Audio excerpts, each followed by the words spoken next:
La radiodiffusion télévision française vous présente une production de Maurice Renaud, Les exploits de Nick Carter, le détective américain. Aujourd'hui, La fenêtre qui tue. Texte de Jean Marcillac, réalisation Gilbert Cazeneuve.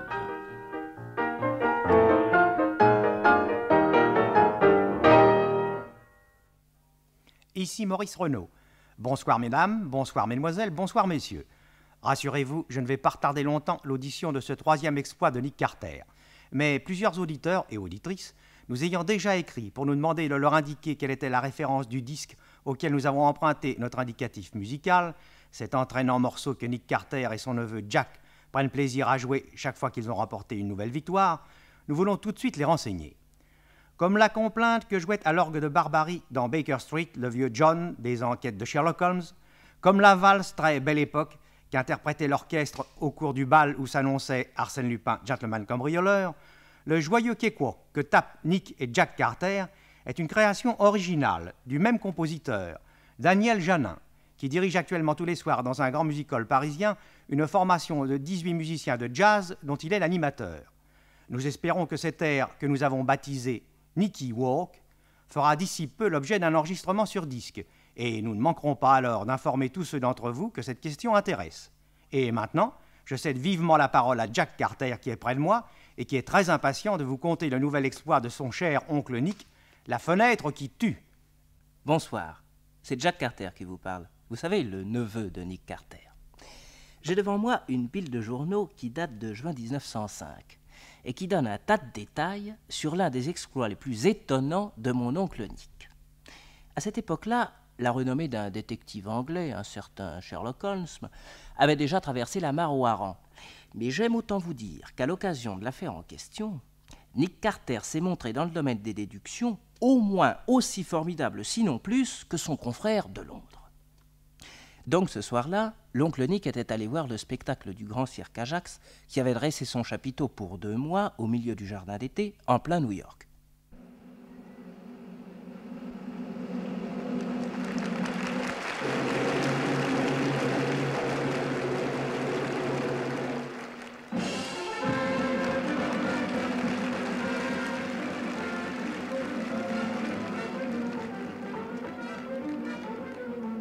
Bonsoir, monsieur Carter. Bonsoir, Corner. Quelle merveilleuse soirée, n'est-ce pas? Ah, dites donc, cette Virginia Mills, elle est drôlement roulée. Virginia Mills? Les cuillères qui tirent à la carabine. Ah oui. Ah, sacré Coroner.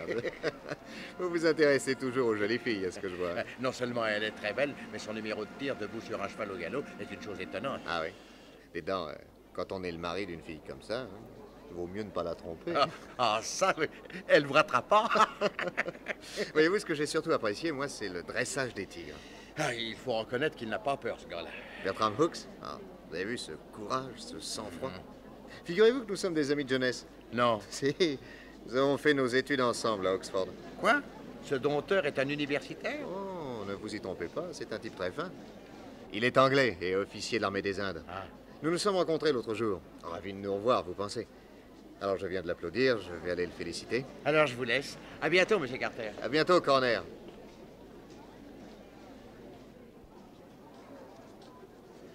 Pardon, garçon. Pour aller au cache des tigres, s'il vous plaît. On ne visite plus à cette heure-ci, monsieur. Ah oui, mais j'ai rendez-vous avec monsieur Bertram Hooks. Ah bon, c'est différent. Vous n'avez qu'à soulever la toile rayée que vous voyez là-bas. C'est tout de suite derrière. Hein. Merci.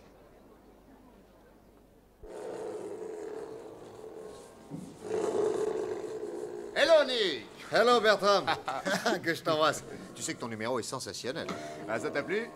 Eh ben, c'est-à-dire qu'à te voir au milieu de ces 12 fauves, qui ont bien mauvais caractère, oui. Eh ben, c'est terriblement angoissant. Non, rassure-toi, c'est moins dangereux que tu ne crois. Oui, oh, menteur. Ah, ils sont beaux, hein, mes chatons. Ah oui. Celui-ci, surtout. Ah, Raja! Oui, c'est mon fils. Les autres appartiennent à la ménagerie, tandis que Raja, c'est à moi. Ah. Oui, je l'ai payé de mes propres deniers, je l'ai nourri au biberon. Tu peux pas savoir l'intelligence presque humaine de cet animal-là. Il comprend tout de suite, il me témoigne une affection. Un vrai caniche. Ah, ça, c'est le plus grand et le plus beau tigre que j'ai jamais vu. C'est aussi le plus doux. Oui, alors là, tu blagues. Hein. Ah non, non, non, mais doux uniquement avec ceux qui m'aiment bien. Là-dessus, son instinct ne le trompe jamais. Tiens, viens. Quoi? Passe tes mains à travers les barreaux. Tiens. Et caresse-lui les oreilles. Tu crois? Non, non, vraiment, sans cérémonie. Hein. Oh non, toi qui es curieux de tout, voilà l'occasion ou jamais d'éprouver les réactions d'un fauve. Ben... Allez, viens, aie confiance. Mais puisque je te le dis...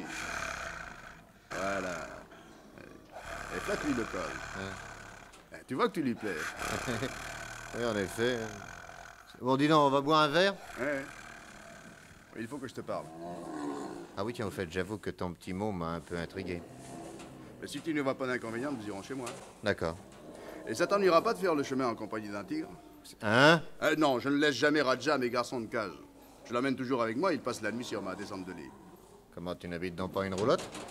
En voyage, si, naturellement, mais quand je suis dans une grande ville pour un long séjour, je loue un appartement. Ça me change un peu. Plusieurs camarades font comme moi. Ah ouais, pardon, tu te promènes avec cette bête dans les rues de New York? Oui, mais seulement la nuit après le spectacle. Eh ben... Et le lendemain, en fin d'après-midi, le cirque m'envoie une voiture et nous ramenons Raja à la ménagerie. Et ici, ils acceptent cette petite fantaisie? Ah, ça, je l'ai exigé dans mon contrat. Non, mais tu lui mets une muselière, au moins. Oui. Ah bon? Et je le tiens à la chaîne. Mais il est tellement docile que je pourrais le lâcher. Il me suivrait comme un petit chien. Attends, tu permets? Oui. Je vais tout de suite le préparer, le temps de glisser cette grille. Ah. Oh là. Raja. Allez, viens ici, mon gros, viens. Et on rentre à la maison. Ouais, dis donc, j'ai l'impression qu'il n'apprécie pas la muselière. Hein. Non, de moi, il accepte tout. Hein, pas vraiment, bonhomme. Voilà. Bien, on va pas trop serrer. Et maintenant, la belle chaîne. Hein? Bien, regarde, il est fou de joie. Hein, pour lui, c'est pas comme pour les hommes, la chaîne. C'est la liberté. Allez, allez, on descend. Allons. Allons, saute. Saute. Allez. Non, mais dis-moi. Enfin, quand tu es dans la rue avec cette bestiole, suppose que tu te trouves mal. Ou que je meure subitement. Ouais, bon, ça n'engage à rien de le prévoir. Mais qu'arriverait-il? J'y ai songé, mon vieux. Aussi, ce soir, est peut-être la dernière fois que je l'emmène. La dernière fois, pourquoi? Je te dirai.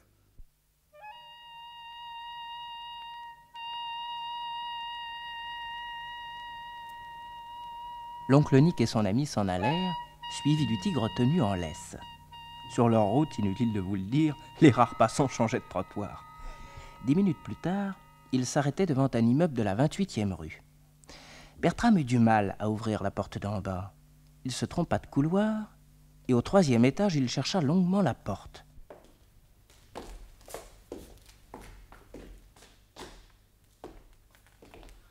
Dis donc, on dirait que c'est la première fois que tu viens ici. Non, non, je suis déjà venu cet après-midi apporter quelques affaires, mais la nuit, étant donné que j'ai pas l'habitude... Oui, tu viens d'emménager? Non, pas du tout. Je vais passer cette nuit et probablement la prochaine dans cet appartement grâce à l'hospitalité de ma femme. Comment? Tu es marié? Oui. Elle est là? Non, non, rassure-toi. Ces 2 nuits-là, pour me rendre service, elle va les passer chez son amant. Ah. Qu'est-ce que tu racontes? Bien. Le gaz est en veilleuse. Tiens. Attends que je tire la chaînette. Merci. Oh, c'est un atelier de peintre. Ta femme fait de la peinture? Un peu. Mais d'ailleurs, tu la connais. Moi? Mais tu l'as applaudi ce soir. Virginia Mills. Quoi? Les cuillères qui tirent si bien à la carabine? Ah, elle est très belle. N'est-ce pas? Viens, c'est toi. Depuis le temps, on a tellement de choses à se raconter. Ouais, dis donc, l'autre jour, moi, je t'ai tout dit, hein. Alors, toi, maintenant, je t'écoute. Whisky? Ah, volontiers, je veux bien, oui.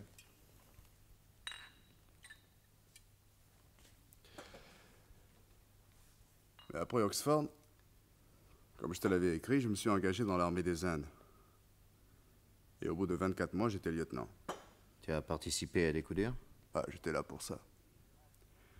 Et entre-temps, sans trop savoir pourquoi, peut-être parce que j'y réussissais assez bien, je m'amusais à dresser des fauves et toutes sortes d'animaux sauvages. Tu sais que je suis né aux Indes comme mon père. Cette espèce de télépathie qui existait entre lui et les bêtes, qu'on appelle féroce, mais il me l'a transmise. Enfin bref, sans fausse modestie, j'étais devenu un très bon dompteur. Oh, un amateur. Et puis un jour, J'ai eu 6 mois de permission, j'en ai profité pour aller faire un tour aux États-Unis. Et là, j'ai fait la connaissance d'une fille assez pittoresque qui faisait un numéro dans un cirque. Ah. Alors pour la suivre, je me suis fait engager comme élève dompteur. Alors c'est comme ça que j'ai appris vraiment le métier. Et un matin, mon patron m'envoie à Chicago pour acheter 2 lionceaux qui venaient de naître dans le cirque d'un de ses confrères. J'y vais, et je découvre dans ce cirque une écuyère extraordinairement belle. Virginia. Oui.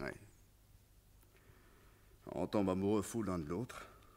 Je donne ma démission de l'armée, je l'épouse. Et celle-là aussi, tu la suis. Ah, tu penses? Alors le dompteur voulait prendre sa retraite, je lui succède et je monte un numéro un peu dans le genre de celui que tu as vu ce soir. Et la belle Virginia t'envoyait des baisers du haut de son cheval. Oui. J'ai même eu l'idée de lui faire faire en même temps un numéro de tir. Je l'ai confié au professeur qui avait formé la fille avec laquelle je vivais avant de me marier. Et je dois dire que ce numéro de carabine sur un pur sang lancé au galop lui a valu de très gros succès. Amour, gloire, argent, rien ne vous manquait donc. Quand un jour... Oui, mon vieux. Quand un jour, il y a de ça 3 mois, le fils du patron est revenu du régiment et s'est mis à faire à ma femme un baratin terrible. Il lui a pas résisté longtemps. Et sous le coup, moi, j'ai songé à fiche le camp. Malheureusement, j'ai un contrat de 2 ans et les contrats ne prévoient pas les chagrins d'amour. Eh oui. Alors, on a fini par décider qu'on vivrait chacun de son côté. Et il n'y a pas bien longtemps, elle m'a demandé de divorcer pour épouser son gros de bureau. J'ai refusé. Et là, elle a pris son parti et en fin de compte, nos relations sont devenues celles de 2 bons camarades. Au fond, tout au fond, j'espère qu'un jour elle me reviendra.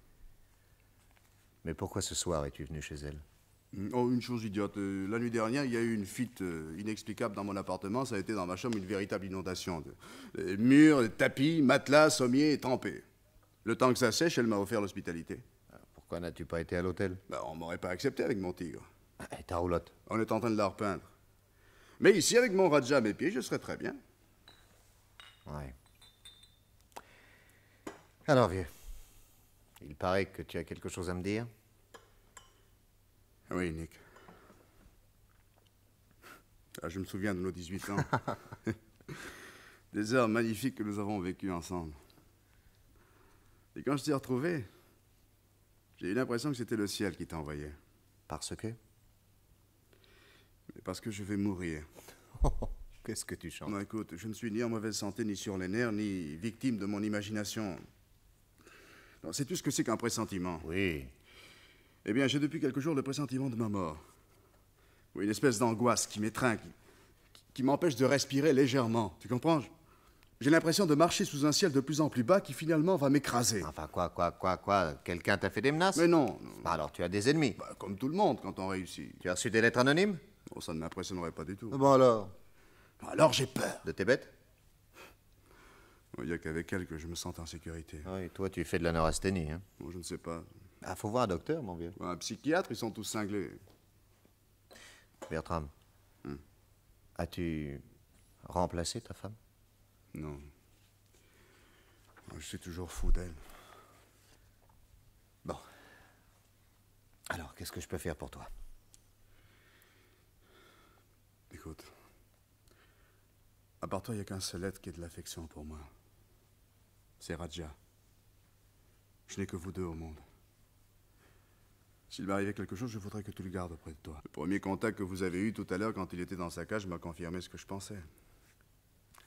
Attends. Je vais achever les présentations et lui expliquer ce que j'attends de lui. Hein? Tout cela est très simple. Tu vas voir. Regarde. Ah. Là, je n'ai qu'à me mettre à genoux. J'entoure son cou de mes bras. Et je lui parle doucement. Dans le creux de l'oreille. Raja, écoute-moi bien. Tu vois, Nick, c'est mon ami. C'est mon frère. Je veux que tu l'aimes autant que moi. Un jour, quand je n'y serai plus, c'est lui qui me remplacera. Et qui veillera sur toi. Nick, lève-toi. Oui. Mais maintenant, fais exactement comme je viens de faire. Oui. Mets-toi à genoux. Passe-lui tes bras autour du cou et dis-lui des mots gentils à l'oreille. Raja. Raja, tu es une bonne bête. Et maintenant, nous sommes deux amis, n'est-ce pas? Regarde-le, il me lèche les mains. Voilà. Le pacte d'amitié est désormais scellé. Je sais qu'il peut compter sur toi comme toi tu peux compter sur lui. M'autorises-tu à mettre dans mon testament que je te lègue, Raja? Oui, Bertram. Et mon vœu le plus cher est que tout ceci chasse définitivement tes idées noires. Allez, cheerio. Et buvons à ta santé. Et à celle de mon nouvel ami. Buvons. Les deux camarades évoquèrent tout en buvant leurs souvenirs d'étudiants, puis ils se séparèrent. Cette nuit-là, l'oncle Nick ne dormit pas très bien. Les pressentiments de son ami le hantaient sans cesse. Aussi, dès le lendemain matin, à 9h, fit-il atteler, et il alla voir comment Bertram avait passé la nuit. Dans la rue, il y avait un attroupement. Il bouscula les curieux, grimpa jusqu'au 3e étage. Devant la porte de l'appartement, des policiers discutaient. Oh, monsieur Carter. Mais coroner, qu'est-ce que vous faites là? Je ne croyais pas avoir si rapidement l'occasion de vous revoir. Mais que se passe-t-il? On ne sait pas encore, mais sûrement pas grand-chose de bon. C'est-à-dire? Eh bien, figurez-vous que tout à l'heure, vers 8h30, en sortant de chez lui, le gentleman qui habite sur ce même palier a entendu, derrière la porte de cet appartement, des grognements de bêtes fauves, des sortes de plaintes que vous pouvez d'ailleurs entendre vous-même encore. Écoutez. Oui. Alors, le gentleman s'inquiète, il alerte les voisins du dessous, et tout le monde s'affole. Dame, une maison tranquille, ce n'est pas une ménagerie. On sonne, on tambourine, la dame qui habite là ne répond pas. On va chercher un policeman qui m'appelle à son tour, je fais venir un serrurier, on ouvre la porte, mais comme vous pouvez le constater, la chaîne de sûreté est mise de l'intérieur, voyez. Vous avez tout de même pu jeter un coup d'œil? Oui, oui. Eh bien, savez-vous qui rugit dans cet appartement? Savez-vous qui? Un tigre, monsieur Carter, un énorme tigre. Et tout ce qu'on peut apercevoir, à part cet animal féroce, ce sont les jambes d'un homme couché sur le divan. Voulez-vous me dire un peu ce que fait un homme inanimé à côté d'un tigre, sinon de lui servir de petit déjeuner? Alors j'ai envoyé un policeman chercher un fusil, dame. Quoi? Ah oui, pour qu'on puisse entrer. Il faut que cette bête-là soit abattue. Mais non, coroner, il n'est pas question de l'abattre. Ce tigre, je peux faire de lui exactement tout ce que je Bon, veux. allons donc, vous n'êtes pas dompteur. Mais si, et je vais vous le prouver. Serrurier, juste un bon coup de lime à la chaîne de cette porte, hein, un coup de tenaille et j'entre. Allez vite. Mais Bien, monsieur Carter. oh, c'est un suicide. Ce tigre va vous dévorer. Non, ne vous inquiétez pas, je sais comment m'y prendre. Et Raja sera ravi de me voir. Mais Raja, ce n'est pas un des tigres que nous avons vus hier soir au cirque? Oui. Et l'homme couché, c'est Bertram Hooks. Comment le savez-vous? Voilà, monsieur Carter, la chaîne est coupée. Merci. J'entre. Oh, vous me faites une de ces peurs. Non, ne craignez rien. Dans cet appartement, il y a une petite pièce à côté de l'atelier. C'est là que je vais enfermer le tigre après lui avoir remis sa muselière. Ah, il y a une muselière. Oh, bien sûr. Enfin, pour le moment, vous permettez, je referme la porte sur moi. Faites donc, faites donc. Oh, Raja. Raja. Mais ton père, qu'est-ce qu'il a? Bertram. Mon pauvre Raja. Tu as du chagrin, n'est-ce pas? Attends. Attends que je te remette ta muselière. Hein? Là. Voilà. Allez, maintenant, viens dans la pièce à côté. Hein? Chut. Tais-toi. Allons, on est amis, nous deux. Hein? Tu le sais bien. Allez, viens.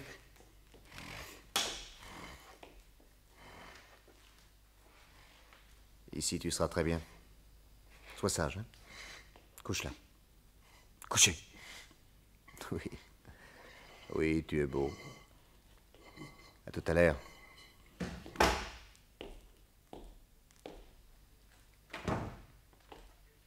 Messieurs, il n'y a plus de danger, vous pouvez entrer. Le tigre est enfermé dans cette pièce à côté. La porte est bien fermée, vous êtes sûr? Ne craignez rien. Alors, policeman, entrez avec moi. Oh, monsieur Carter. Le dompteur. Il est mort. Oui. Il a reçu une balle entre les deux yeux. Mais le corps est encore tiède. Voyez-vous, pour moi, il a été tué vers 6 heures du matin. Ne pensez-vous pas plutôt qu'il s'est suicidé? La chaîne était mise de l'intérieur, et il n'y a d'ouvert que cette petite fenêtre là-haut. Un assassin n'aurait pas pu s'échapper par là. Oui, je serais de votre avis, coroner, si on retrouvait l'arme du suicide. Ah, or, il n'y a pas de revolver auprès du cadavre. Oui, il a pu glisser sous le divan. Policeman, cherchez voir. Oui, chef. À moins que dans la pièce voisine... Oui, il a pu tirer cette balle là-bas et venir jusqu'ici pour mourir. Non, non, non, non. En y conduisant le fauve, j'ai regardé, il n'y avait pas de revolver. Il n'y en a pas non plus sous le divan, ni ailleurs, chef. Oh, puis voyez-vous, généralement, on se suicide en se tirant une balle dans la tempe. Jamais entre les deux yeux. Ah, mais alors, d'où l'assassin a-t-il pu tirer? Du dehors? D'une maison voisine? Ça m'étonnerait. Les maisons d'en face n'ont que 2 étages. En admettant qu'on ait tiré de l'une d'elles, la balle n'aurait pu pénétrer que par cette fenêtre ouverte, puisqu'aucune vitre n'est brisée. Et elle serait allée se loger dans le plafond. Or, elle a frappé au front la victime qui était couchée. C'est-à-dire presque à ras du plancher. En effet. Au fond, ce n'est qu'en passant en aérostat que l'assassin aurait pu tirer sous cet angle-là. Oui, encore, j'en suis pas si sûr. On a peut-être tiré par la porte entrouverte. Impossible, mon ami. Vous avez constaté comme moi que de la porte, on n'apercevait que les jambes de la victime, et non son front. Ah oui, c'est vrai. Enfin, voilà un assassin qui entre, qui tue et qui s'envole par la fenêtre. Qu'est-ce que vous pensez de ça, monsieur Carter? N'importe comment, il n'a pas pu entrer. Parce que le tigre l'aurait dévoré, ou il aurait tué le tigre. Et nous nous trouvons, voyez-vous, devant un mystère de chambre close. Pratiquement insoluble. Non, je n'ai pas dit ça, je ne crois pas au miracle. Il y a une explication. À nous de la trouver. Voyez-vous, Bertram Hooks était mon ami. Je saurai comment il a été tué. Et je vous jure que tôt ou tard, son assassin sera puni. Qu'est-ce qui vient là? C'est la femme de ménage, chef. Ah. Mon Dieu, qu'est-ce qui se passe? Mais si ça a été tué? Oh! Monsieur! Il est mort? Oui. Oh, Jesus! Jesus! Allons, bon, la voilà qui se trouve mal. Ah, ces filles des îles, ça n'a pas de sang dans les veines. Policeman, occupez-vous de cette fille. Bon, vous, coroner, ayez l'obligeance de faire appeler un médecin légiste. Oui. Moi, pendant ce temps-là, je vais faire un saut en voiture jusqu'au cirque. Il faut prévenir la femme de la victime. Là-bas, on me donnera son adresse et je tâcherai aussi de faire un peu parler les gens. Nick Carter sauta dans sa voiture, fouetta son cheval et quelques minutes plus tard, il était au cirque Ajax. Il apprit la triste nouvelle au directeur, demanda qu'on aille annoncer à Virginia Mills la mort de son mari et il interrogea les quelques personnes présentes. Il n'apprit pas grand-chose. Seul le jongleur Goritza lui courut après et lui apporta d'intéressantes précisions. J'étais un grand ami de Bertram, monsieur Carter. Moi, je peux vous dire qu'il y a une quinzaine de jours, un soir, après le spectacle, j'allais entrer dans sa roulotte pour bavarder un peu avec lui quand j'ai entendu une discussion terrible qu'il avait avec Virginia. Elle voulait divorcer et lui ne voulait pas. Alors elle lui a dit, un de ces matins, tu te réveilleras au ciel ou en enfer. Et ce sera une des balles de ma carabine qui t'y aura envoyé. L'oncle Nick nota ces renseignements dans un coin de sa mémoire et retourna sur les lieux du crime. Tout en montant l'escalier, il réfléchissait.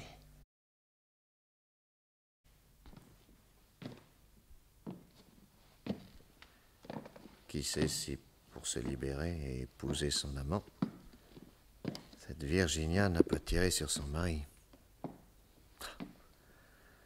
Mais comment? J'en arrive même à me demander si elle n'a pas provoqué l'inondation de son appartement. Pour l'attirer chez elle et combiner Dieu sait quelle machination. En tout cas, si c'est elle, elle est diablement forte. Alors, monsieur. Bonjour, docteur. Bonjour, monsieur Carter. Ah, mais dis donc, qu'est-ce que vous avez fait de la femme de ménage café au lait? Nous l'avons renvoyée dans ses foyers avec un calmant. Quant à ce pauvre garçon, je suis de votre avis. Il a dû être tué pendant son sommeil vers 6 heures ce matin. Bon. Il reste maintenant à trouver comment la balle a pu l'atteindre. Pour moi, ce ne peut être que par cette fenêtre.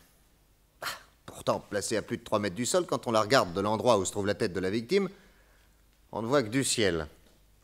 Y a-t-il une échelle ici? Voilà, monsieur Carter, je vous l'apporte. Merci. Là, ça ira.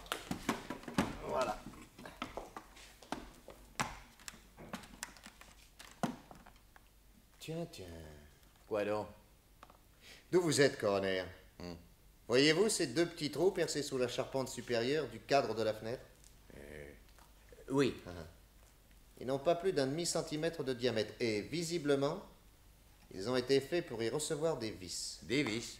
Pour y fixer quoi? Ah bah attendez, je regarde avec ma loupe. Eh bien, ces vis ont servi à fixer une espèce de plaquette rectangulaire qui a laissé une légère empreinte sur le vernis. Ah, cette plaquette a dû être enlevée très peu de temps après parce que la teinte du vernis est restée partout la même. Coroner, Oui. voudriez-vous demander à l'un de ces messieurs de voir s'il lui serait possible de retrouver ces deux vis, la vrille et le tournevis qui ont servi à l'opération? Messieurs, s'il vous plaît. Tout de suite, chef. D'autre part, docteur, vous avez certainement remarqué que le trou fait par la balle dans la tête de la victime ne présente pas un cercle parfait. Les bords en sont irréguliers, comme déchirés. Oui, oui, je l'ai remarqué. Bon, alors quand vous aurez extrait cette balle, je vous serai obligé de bien vouloir me la montrer. Nous en tirerons peut-être des conclusions utiles. Ah, je vous demanderai également, en vous basant sur la position du corps, de chercher l'angle exact suivant lequel la balle a pénétré dans la tête. Oui, ceci afin que nous puissions déterminer avec précision le point où le projectile a traversé la fenêtre ouverte. Vous croyez vraiment qu'il a été tiré par cette fenêtre? Ah, en tout cas, il est sûrement arrivé par là. Coroner, Monsieur Carter? il y a de l'autre côté de Broadway, au coin sud-est, les bureaux d'un ingénieur appelé Kinley. Voudriez-vous envoyer, je vous prie, un de vos hommes, lui demander de venir avec un graphomètre? Oui, qu'on lui dise que c'est pour son ami Nick Carter, ça y viendra tout de suite. Johnson, allez vite. Bien, chef. Les vis, la vrille et le tournevis sont introuvables. Tant pis, je vous remercie. Chef, il y a là une dame, Yes. la femme de la victime. Ah, attendez. Couvrez d'abord le visage du mort avec le drap. Là. Bon. Maintenant, faites l'entrée.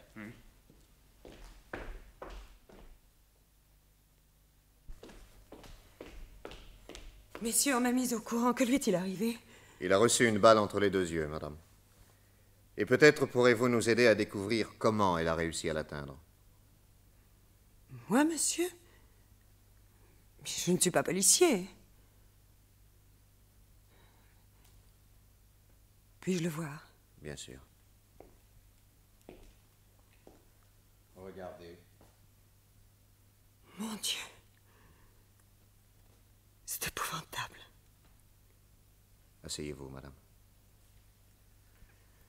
Il y a une chose qui m'étonne. Quoi donc? Eh bien, ne trouvez-vous pas curieux qu'il ait été tué juste la nuit où il est venu occuper votre appartement? Le destin, tous ces hasards. Puis-je savoir, madame, où vous étiez à 6 heures du matin? Mais monsieur, de quel droit?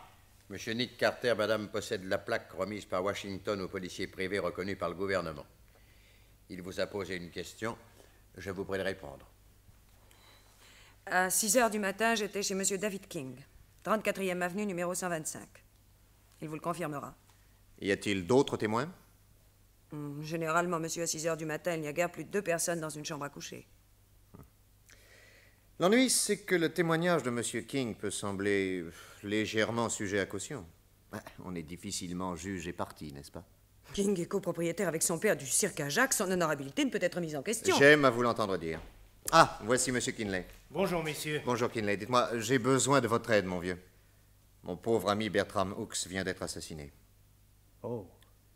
Alors voilà, j'aimerais qu'avec l'aide du docteur, vous déterminiez l'angle sous lequel la balle a pénétré dans le crâne de la victime. Et partant de là, je vous demanderai de calculer exactement la trajectoire suivie par le projectile. Entendu.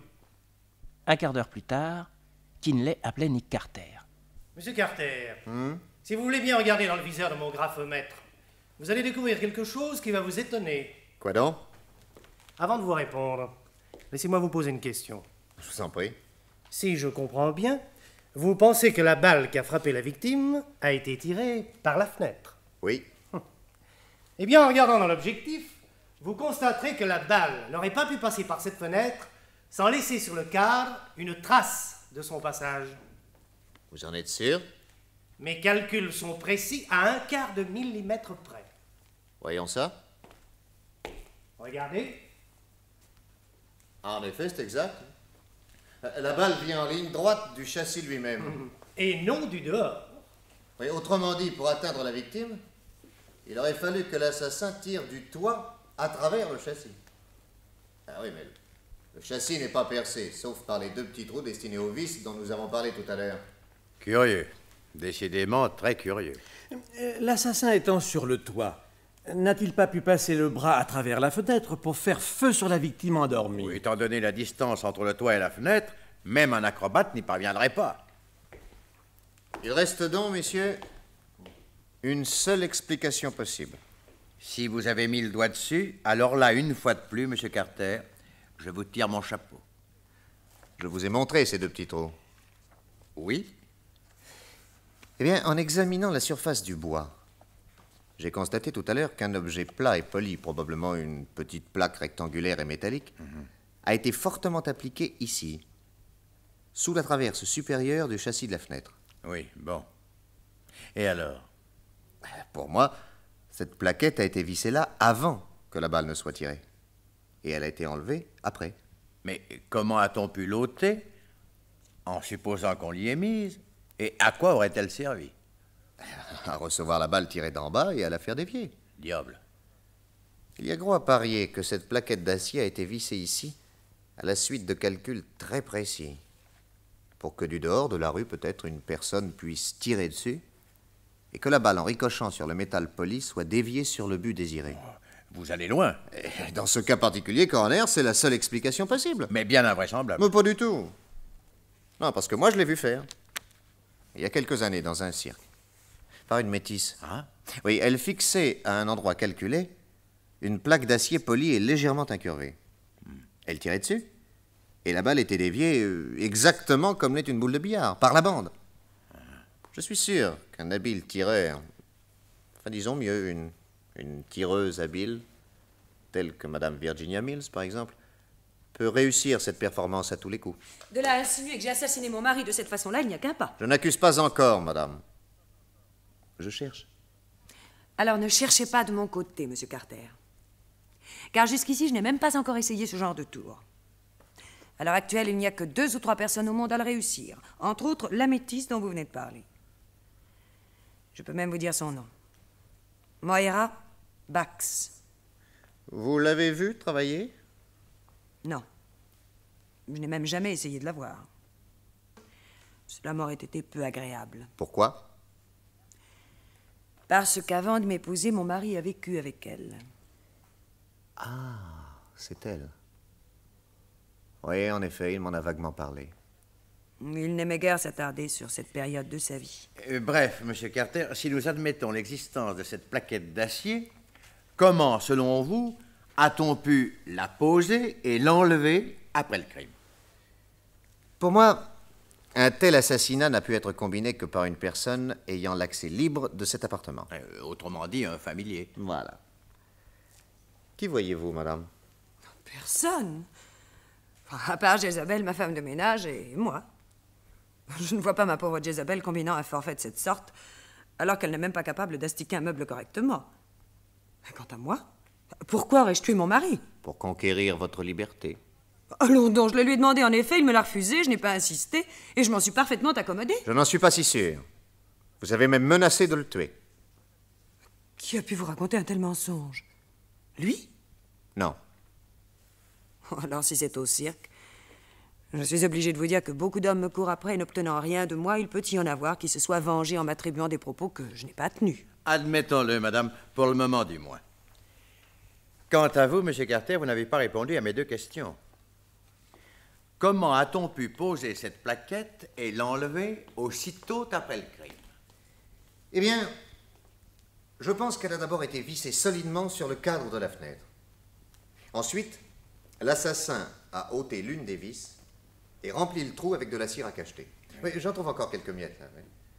Cette cire, largement utilisée, a débordé et maintenu légèrement la plaque. Même opération pour la deuxième vis.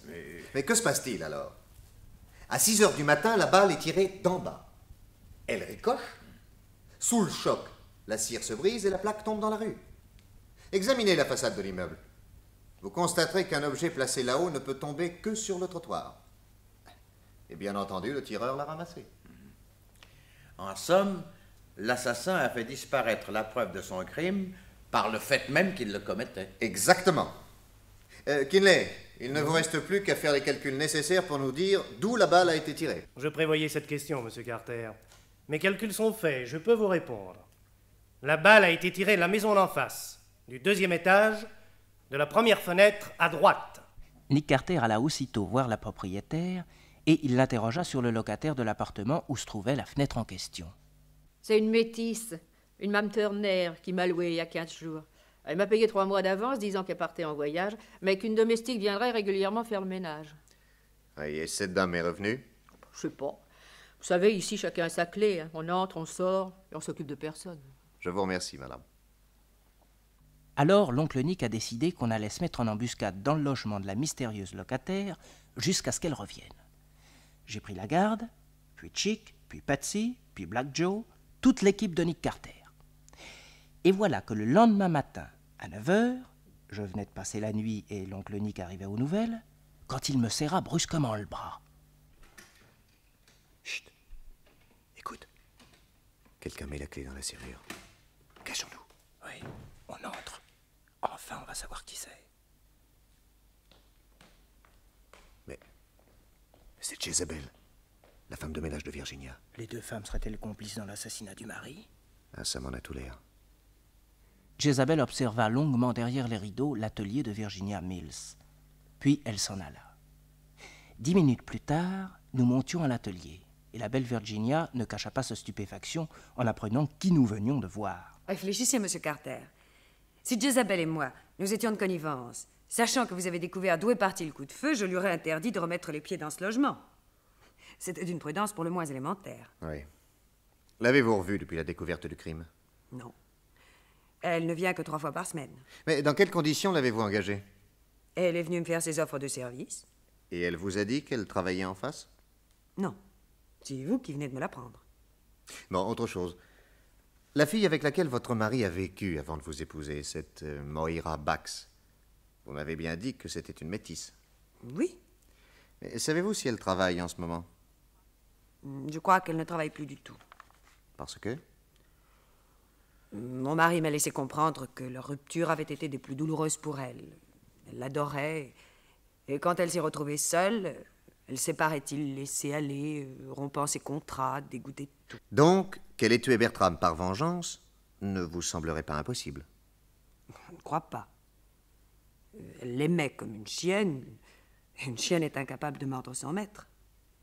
Qu'elle ait cherché à me tuer, moi, je le croirais plus volontiers. En fait, cette nuit-là, normalement, c'était moi qui devais me trouver au point de chute de la balle. La meurtrière a dû ignorer que j'avais offert l'hospitalité à mon mari. Bertram a-t-il été heureux avec elle? Au début, oui, parce qu'elle était belle. Mais elle l'aimait comme une esclave et ce genre d'amour l'agaçait prodigieusement. Mais par contre, il lui était reconnaissant de s'intéresser aux bêtes. Et Raja, qui a toujours détesté toutes les femmes, lui montrait une véritable adoration. Tiens. Il lui léchait les mains et se couchait à ses pieds. Moira est la seule femme au monde qui ait eu droit à ces privilèges-là. Quand allez-vous revoir Jezebel? Cet après-midi. Demandez-lui de me porter un paquet, n'importe quoi. Envoyez-la-moi le plus vite possible. Et je voudrais la soumettre à une petite expérience. Vous croyez que c'est Moira qui a tiré de la fenêtre d'en face? Vous pensez qu'elle a choisi Jezebel pour complice parce qu'elle entre librement chez moi? J'ai tout lieu de croire, madame, qu'une surprise nous attend.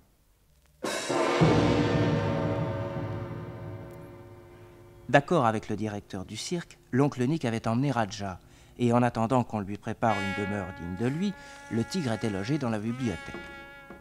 À 3h de l'après-midi, Joseph, le valet de chambre, annonça que Jezebel était là. Nick Carter alla la retrouver dans la galerie. Bonjour, monsieur. Je vous apporte un paquet de la part de Mrs. Virginia. Ah, je vous remercie. Attendez, ce petit envoi demande une réponse. Asseyez-vous, le temps d'écrire un mot. Je reviens dans 5 minutes. Merci, monsieur. J'attends. Oh, Raja. Tu es content de me revoir? On t'a mis cette vilaine muselière. Tu me lèches les mains quand même. On est content de se retrouver tous les deux, n'est-ce pas, mon Raja? On s'aimait bien, nous deux. Non, non, ne te couche pas. Sauve-toi. Qu'on ne sache pas. Qu'on ne sache jamais ce qu'il y a entre nous. Au revoir, mon Raja. Oh, ça, par exemple. Jezabel, ce tigre ne vous a pas fait peur?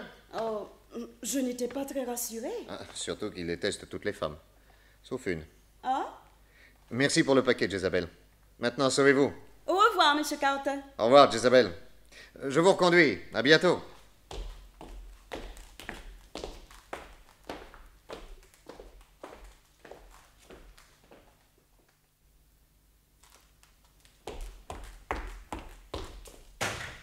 Jacques, vite, l'expérience a réussi.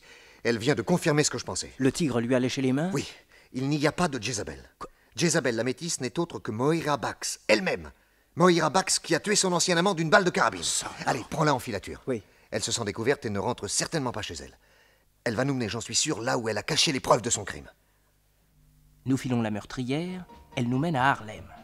Elle descend dans un sous-sol où des noirs jouent de la musique. Elle pousse une porte au fond, on veut nous empêcher de la suivre, nous tirons nos revolvers et rejoignons la fille dans une petite chambre où il y a un coffre. Nick Carter ouvre le coffre. Il y trouve des pistolets, des carabines, des costumes de scène, des photographies de travail et tout au fond, une petite plaque en acier nickelé, incurvée au centre et percée de 2 trous. Dans un petit sachet, les 2 vis pour la fixer.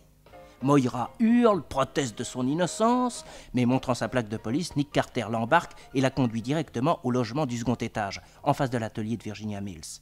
Patsy, Chick et Joe sont déjà là pour la tenir sous bonne garde. Nick Carter monte alors dans l'atelier. Il fixe sans la moindre difficulté la plaquette nickelée au châssis de la fenêtre. Les 2 vis concordent parfaitement avec les 2 trous. Il place une grande feuille de papier blanc sur le divan, là où se trouvait exactement la tête de Bertram. Il prie Virginia de se réfugier dans la petite pièce voisine, puis il retourne au 2e étage de la maison d'en face. Là, il trouve le coroner qui vient d'arriver. J'ai reçu votre message, Monsieur Carter. Ainsi, cette personne ne s'appelle pas Jezabel, mais Moira Bax. Oui, coroner. Tenez, voici une carabine. Celle qui a servi à tirer de cette fenêtre sur la petite plaque nickelée que vous voyez briller là-haut, à la fenêtre d'en face. Oui, je vois. Prenez cette carabine, à laquelle, d'ailleurs, vous aviez eu la précaution de fixer un silencieux, mademoiselle, et que je retire. Maintenant que vous êtes prise, et que vous n'avez plus grand-chose à espérer, montrez-nous avec quel talent vous avez assassiné Bertram Hooks. Non, vous ne voulez pas. Alors, n'étant pas trop mauvais tireur moi-même, permettez que je fasse la démonstration à votre place. Veuillez, messieurs, vous pousser un peu. Merci. Attention. 3 minutes plus tard, tout le monde était remonté à l'atelier de Virginia. Voici la feuille de papier, messieurs. Avec la précision la plus parfaite, elle a été percée par la balle qu'a tirée M. Carter. Alors, coroner, êtes-vous convaincu? Moira Bax, au nom de l'État de New York, je vous arrête. Désarmez-la, voyons, mais désarmez-la donc! Enfin, je l'ai eu! Les menottes, vite, tenez-la! Nick, la blessure est-elle grave? Messieurs, Virginia Mills est morte. Alors moi aussi je peux mourir! Et je mourrai heureuse! Si heureuse! Elle m'avait pris celui qui était ma raison de vivre! J'ai voulu la tuer! Et le destin a fait que ce soit moi qui tue le seul être que j'aimais au monde. Emmenez-la! J'ai rendu ma justice! Maintenant vous pouvez faire de moi ce que vous voudrez! Emmenez-la!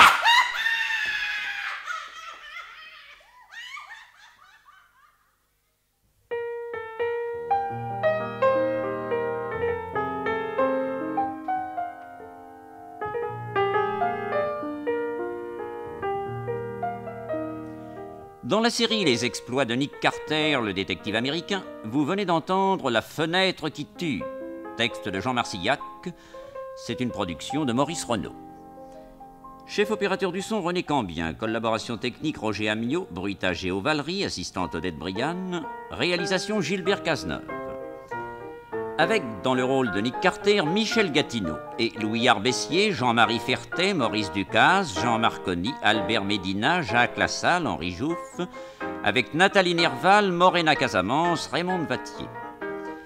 Jack Carter, neveu de Nick Carter, le récitant, Pierre Pernet.